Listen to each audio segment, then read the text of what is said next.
দর্শক, আজকের অনুষ্ঠানে সকলকে স্বাগত জানাই। সবার জন্য রইল শুভেচ্ছা। কানাডায় নির্মিত বাংলা টেলিভিশনের আজকের অনুষ্ঠানে আপনাদের সকলের সাথে আছি আমি সৌমিতা। আমাদের আজকের অনুষ্ঠান শুরু করব একটি আধুনিক গান দিয়ে।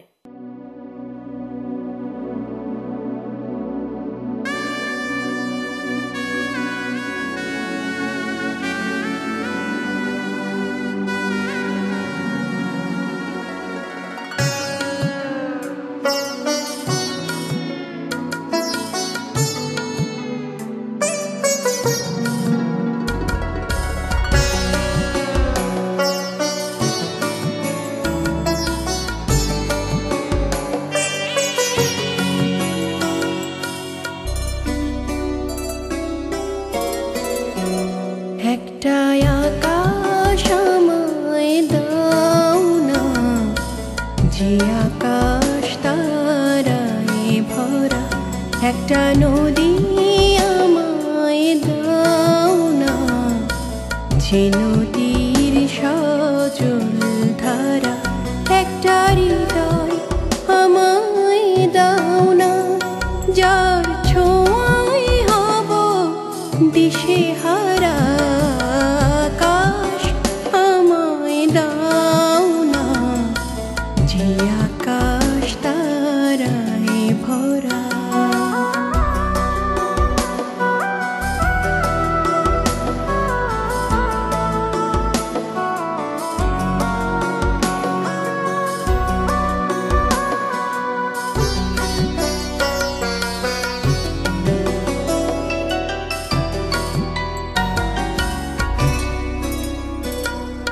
কত যে অচেনা পথে খুঁজেছি একা, আজও পাইনি সেই মনের দেখা। জীবন জোয়ারে আজও চলেছি ভেসে, পথের ঠিকানায় আমি ভুলেছি শেষে। চাই না স্বর্গ আমি তোমাকে ছাড়া, একটা আকাশ আমায় দাও না, যে আকাশ তারায় ভরা। একটা নদী আমায় দাও না, যে নদীর সজল ধারা।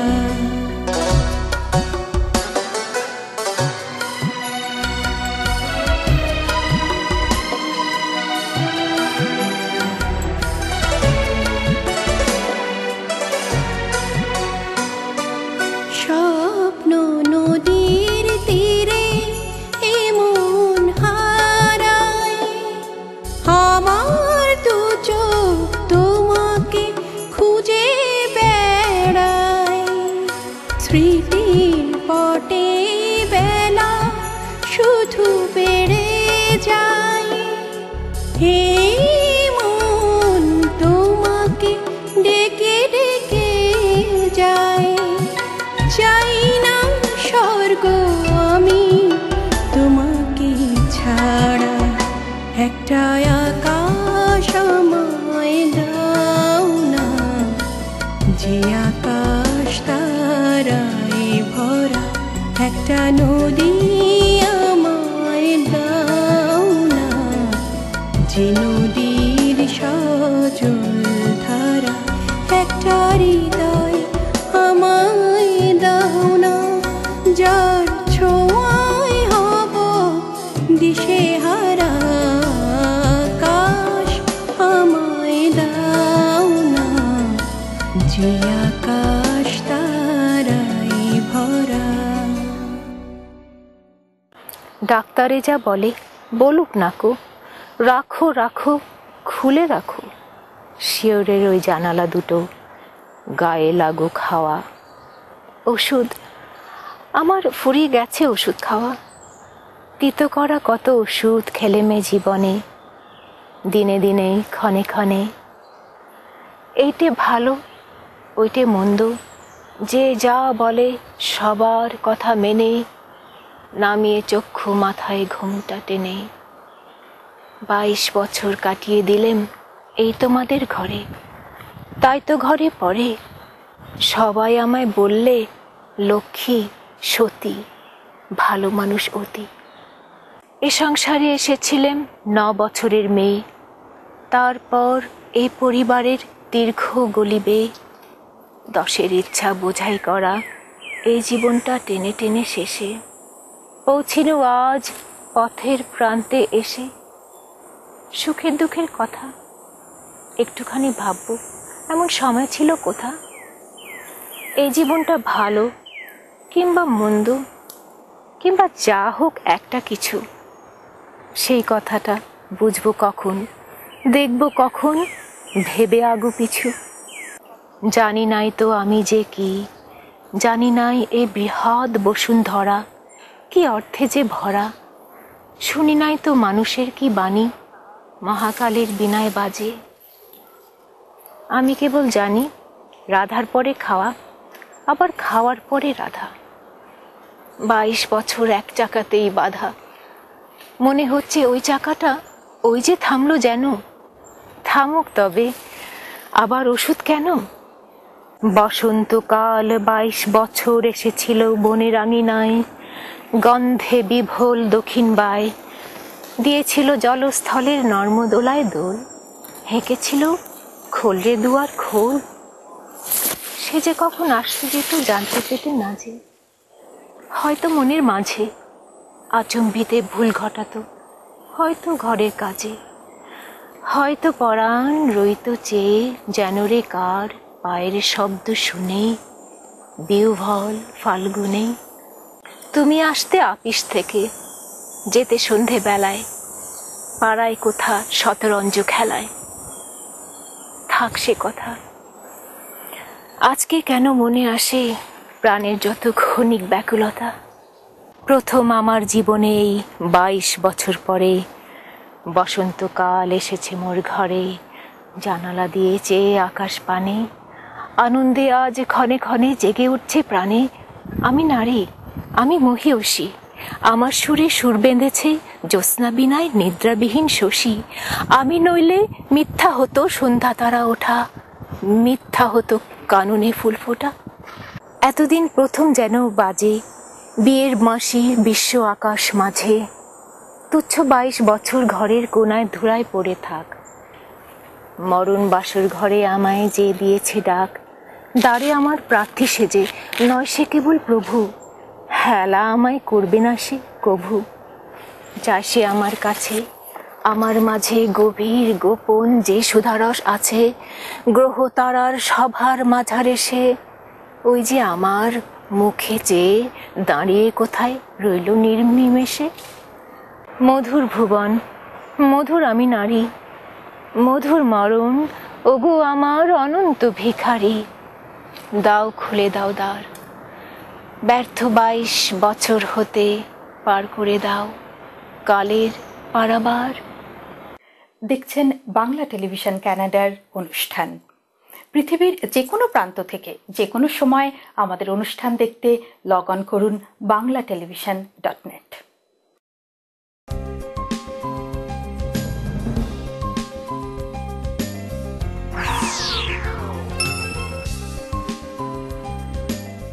প্রণবেশ পোদ্দার দীর্ঘদিনের অভিজ্ঞতা নিয়ে আপনাদের সেবায়। আরইএসপি লাইফ ইন্স্যুরেন্স, আরআরএসপি নতুন ইমিগ্রেন্টের প্রাথমিক সেটেলমেন্ট। আমি প্রণবেশ, আপনাদের সেবায় সবসময়। 3028 ড্যানফোর্থ অ্যাভিনিউ। পল্টু কুমার শিকদার, বাংলাভাষী Canadian barrister. Immigration, personal injury, criminal law, real estate সহ যে কোনো বিষয়ে আইনগত পরামর্শের জন্য নির্ভরযোগ্য ও বিশ্বস্ত। বাংলা মিডিয়া, বাংলা বই, পত্রিকা, গানের সিডি, নাটক ও সিনেমার বিপুল সমাহার। ড্যানফোর্থ ও ভিক্টোরিয়া পার্ক এলাকায় বাংলা মিডিয়ায় সাদর আমন্ত্রণ। 3000 ড্যানফোর্থ অ্যাভিনিউ, টরন্টো। বাড়ি কিনবেন? সে অনেক ঝামেলা। আমি আপনাকে সাহায্য করব। সঠিক বাড়িটি কেমনে খুঁজে পাবো? আমি আপনাকে সাহায্য করব। মর্গেজ পেতে তো অনেক সমস্যা। আপনার মর্গেজ সমস্যা সহ বাড়ি কেনা বেচার যাবতীয় পরামর্শের জন্য সাজ্জাদ একটি বিশ্বস্ত নাম।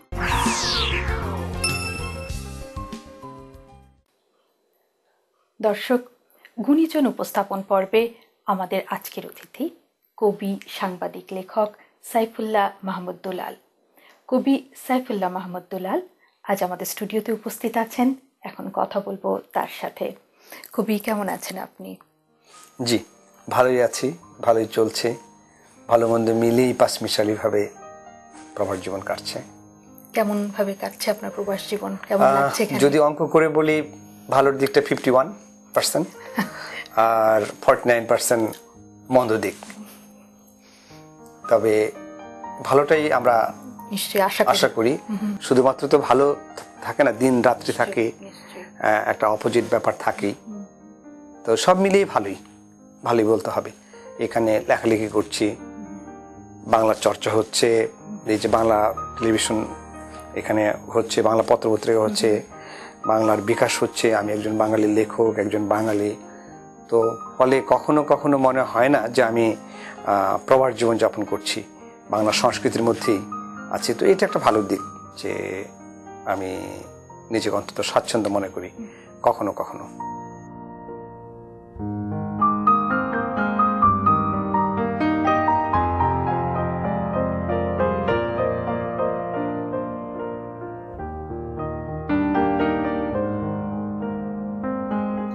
পঞ্চাশের দশকের শেষ দিকে বাংলাদেশের শেরপুরের এক সম্ভ্রান্ত পরিবারে দুলাল জন্মগ্রহণ করেন।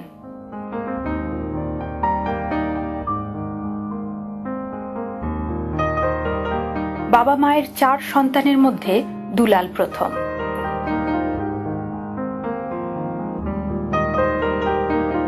বর্তমানে সপরিবারে বসবাস করছেন কানাডার টরন্টো শহরে। ব্যক্তিগত জীবনে তিনি বিবাহিত, দাম্পত্য সঙ্গী অপি মাহমুদ।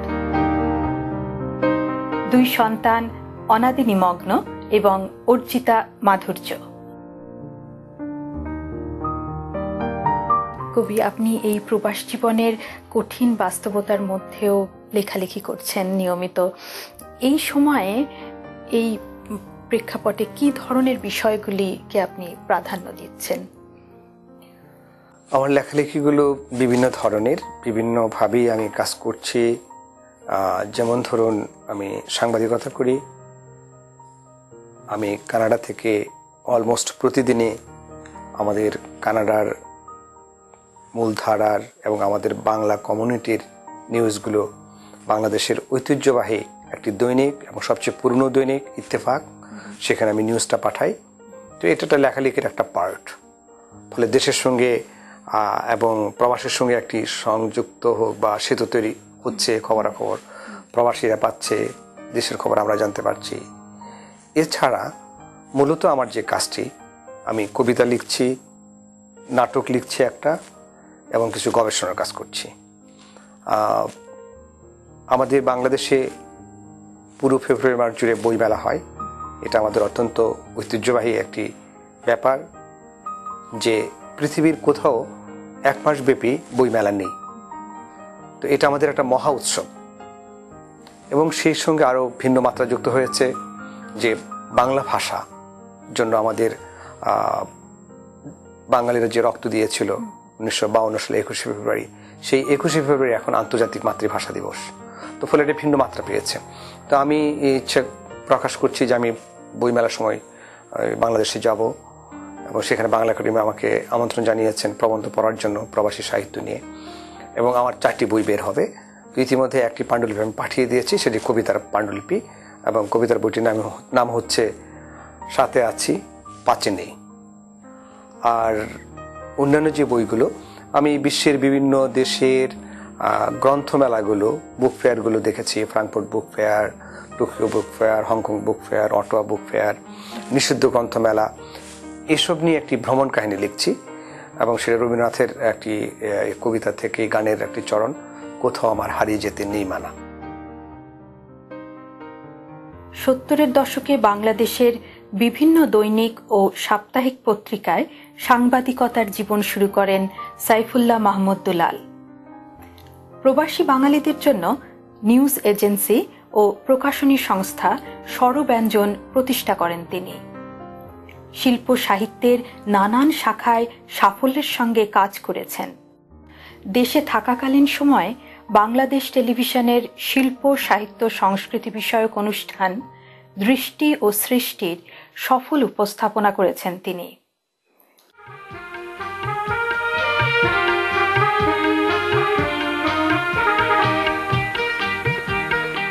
বাংলাদেশের বিভিন্ন টেলিভিশন চ্যানেলে তার লেখা অনেক নাটক দর্শক নন্দিত হয়েছে। Good morning.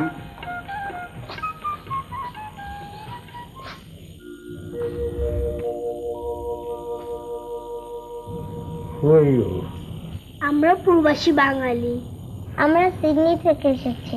আজ তোমার জন্মদিন, তাই আমরা তোমাকে শুভেচ্ছা জানাতে এসেছি। My God.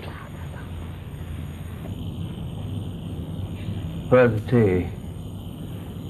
হ্যাঁ, জন্মদিন। হ্যাঁ, মনে রেখেছো? কেন রাখবো না? তুমি আমাদের বন্ধু, তুমি আমাদের গৌরব, তুমি আমাদের অহংকার। Really? Really? সত্যি আজ আমার হ্যাঁ ভীষণ ভালো লাগে। আমার মনে হয় আমার জন্মদিন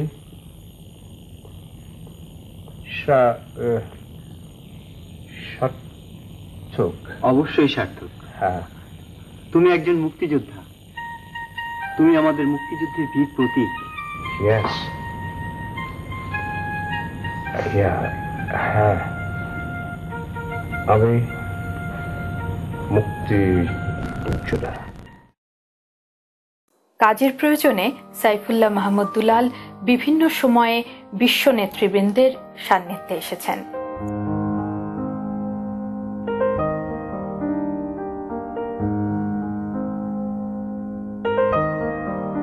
কবি, গত কয়েক বছরের আপনার প্রবাস জীবনের অভিজ্ঞতা থেকে কানাডায় বাঙালিদের সম্ভাবনা ও সুযোগ এই সম্পর্কে আপনার ভাবনার কথা যদি সংক্ষেপে একটু বলেন।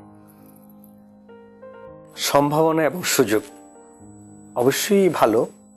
এই জন্যই ভালো যে যারা অভিবাসিত হয়ে আসেন তাদের জন্য কিছুটা কষ্টের, নতুন করে জীবন গড়তে হয়, সংগ্রাম করতে হয়। কিন্তু নতুন প্রজন্ম যারা আমাদের সন্তানেরা, তাদের জন্য নানাভাবেই ভালো। কানাডা খুব শান্তিপূর্ণ দেশ, কানাডা খুব চমৎকার একটি দেশ এবং উন্নত বিশ্বের এই দেশটির প্রতি মানুষের আকর্ষণ নানা কারণেই।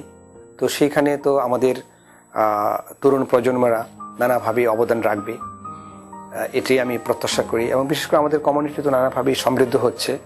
একসময় যেভাবে এখানে এত অল্প সংখ্যক বাঙালি ছিল, এখন ধরেন টরন্টোতেই হয়তো বা লাখখানেক বাঙালি আছেন। কেন আসছেন? যে নিশ্চয়ই এখানে এমন কিছু আছেন যে সুন্দর জীবন, শিক্ষা, তারপরে ধরেন মানবতার দিক, অনেক কিছু শেখার আছে। আমরা যদি এই দিকগুলো কাজে লাগাতে পারি, আমাদের প্রজন্মরা যদি এগুলো ধারণ করতে পারে, তো অবশ্যই তারা শ্রেষ্ঠ নাগরিক হবে। এবং আমরা যারা প্রবাস থেকে আসছি প্রত্যেকেই আমরা একজন দূত। আমার সন্তান, আপনাদের সন্তান যখন এইখানে একটি ভালো কাজ করবে, সেটা আমাদের দেশের সুনাম হবে। তো ফলে আমি মনে করছি প্রত্যেক নাগরিক একটি তাদের দেশের একটি পতাকা, একটি গৌরবোজ্জ্বল দৃষ্টান্ত। কবি সাইফুল্লাহ মাহমুদ দুলাল দীর্ঘ বছর নিজেকে নিয়োজিত রেখেছেন লেখনীর সাথে। তার প্রকাশনার সম্ভার বেশ বড়। কবিতা ছাড়াও গবেষণা প্রবন্ধ, নাটক, গল্পগ্রন্থ, ছড়া গ্রন্থ, কাব্য সংকলন, গল্প, গদ্য প্রভৃতি প্রকাশনা রয়েছে তার সম্পাদনায় প্রকাশিত হয়েছে বেশ কয়েকটি কবিতা ও ছড়ার সংকলন। কবিতা ছাড়াও নানান বিষয় উঠে এসছে আপনার লেখনীতে। কি ধরনের লেখা লিখতে আপনার সবচেয়ে আনন্দ হয় এবং কেন? আমি প্রথমত মূলত কবিতা লিখি, কবিতা লিখে তৃপ্তি পাই। কবিতা আমার সবচেয়ে প্রিয় জায়গাটুকু জুড়ে আছে। এবং গবেষণার কাজ, এবং গবেষণার মধ্যে যেটা হচ্ছে যে প্রবাসী লেখকের যে যন্ত্রণা, বেদনা, প্রবাস জীবনের যে দুঃখ, কষ্ট, সংগ্রাম, আমি সেগুলো আমার বইয়ের মধ্যে আনার চেষ্টা করি এবং সেগুলো নিয়ে কাজ করছি। প্রথম কোন বাঙালি এখানে এসেছে, আসার পর তারা কি সংগ্রামের মুখোমুখি হচ্ছে, কিভাবে তারা কষ্ট করছে, এবং এই অভিজ্ঞতাগুলো বিশেষ করে লেখক হিসেবে আমার এই দৃষ্টিভঙ্গিটা সম্পূর্ণ ভিন্ন। আমি অন্য দৃষ্টিতে দেখি, অবজারভেশন করি যে এই দেশান্তর এক ধরনের দেহান্তরের মতোই। এই কষ্টটাকে এবং এই আনন্দটাকে আমি দ্রবীভূতভাবে তুলে ধরতে চাই, এবং সেই জন্য আমি গবেষণা কাজও তৃপ্ত বোধ করি।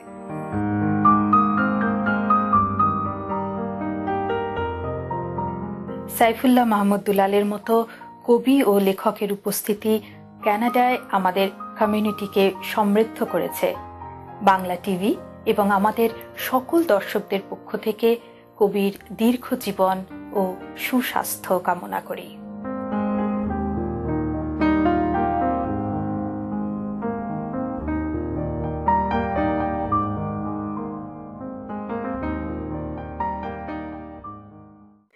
দেখছেন বাংলা টেলিভিশন কানাডার অনুষ্ঠান। পৃথিবীর যে কোনো প্রান্ত থেকে যে কোনো সময় আমাদের অনুষ্ঠান দেখতে লগ অন করুন banglatelevision.net। আমি একটা ছোট্ট দেশলাইয়ের কাঠি, এত নগণ্য হয়তো চোখেও পড়ি না, তবু যেন মুখে আমার উসখুস করছে বারুদ, বুকে আমার জ্বলে উঠবার দুরন্ত উচ্ছ্বাস। আমি একটা দেশলাইয়ের কাঠি। মনে আছে সেদিন হুলুস্থুলো বেঁধেছিল, ঘরের কোণে জ্বলে উঠেছিল আগুন, আমাকে অবজ্ঞা ভরে না নিভিয়ে ছুঁড়ে ফেলায়। কত ঘরকে দিয়েছি পুড়িয়ে, কত প্রাসাদকে করেছি ধূলিসাৎ, আমি একাই ছোট্ট একটা দেশলাই কাঠি। এমনি বহু নগর বহু রাজ্যকে দিতে পারি ছাড়খাড় করে, তবুও অবজ্ঞা করবে আমাদের। মনে নেই এই সেদিন আমরা সবাই জ্বলে উঠেছিলাম একই বাক্সে, চমকে উঠেছিলে, আমরা শুনেছিলাম তোমাদের বিবর্ণ মুখের আর্তনাদ। আমাদের কি অসীম শক্তি তা তো অনুভব করেছো বারবার, তবু কেন বোঝো না আমরা বন্দি থাকবো না তোমাদের পকেটে পকেটে। আমরা বেরিয়ে পড়বো, আমরা ছড়িয়ে পড়বো শহরে গঞ্জে গ্রামে, দিগন্ত থেকে দিগন্তে। আমরা বারবার জ্বলি নিতান্ত অবহেলায়, তা তো তোমরা জানোই, কিন্তু তোমরা তো জানো না কবে আমরা জ্বলে উঠবো সবাই শেষবারের মতো।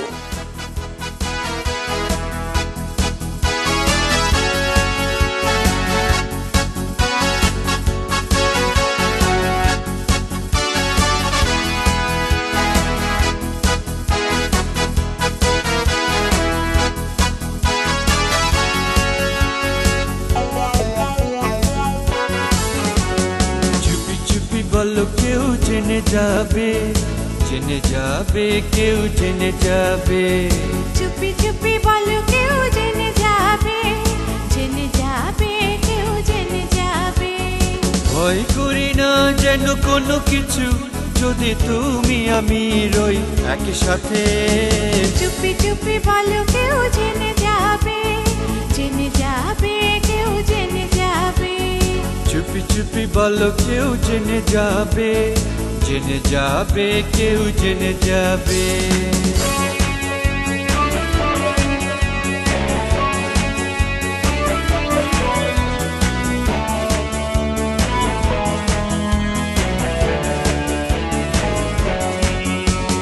যে যাই বলুক তুমি যে আমার প্রেম করেছি, হয় কি গো তোমার? যে যাই বলুক তুমি যে আমার প্রেম করেছি, হয় কি গো তোমার?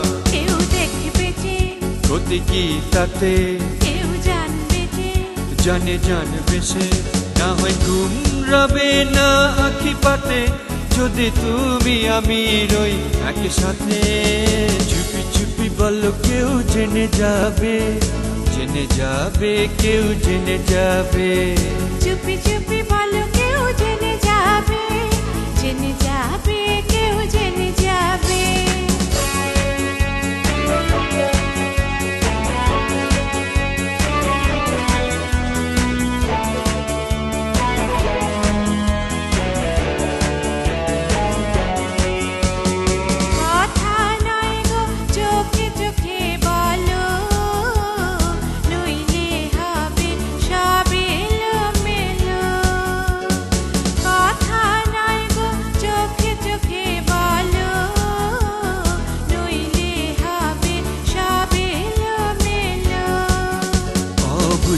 না, কিছু বুঝো না, কথা মানো না।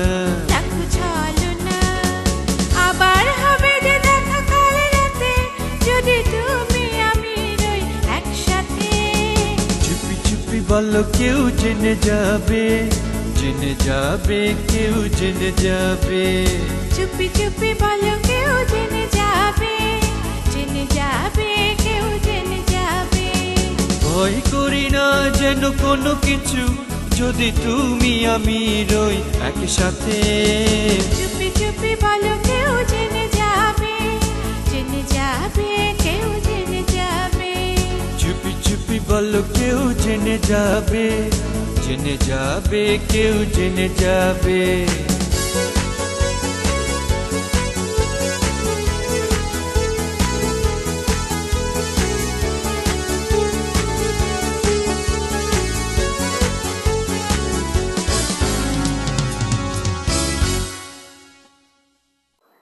দর্শক, এই ছিল আমাদের আজকের আয়োজন। আপনাদের সকলকে ধন্যবাদ আমাদের সাথে থাকার জন্য।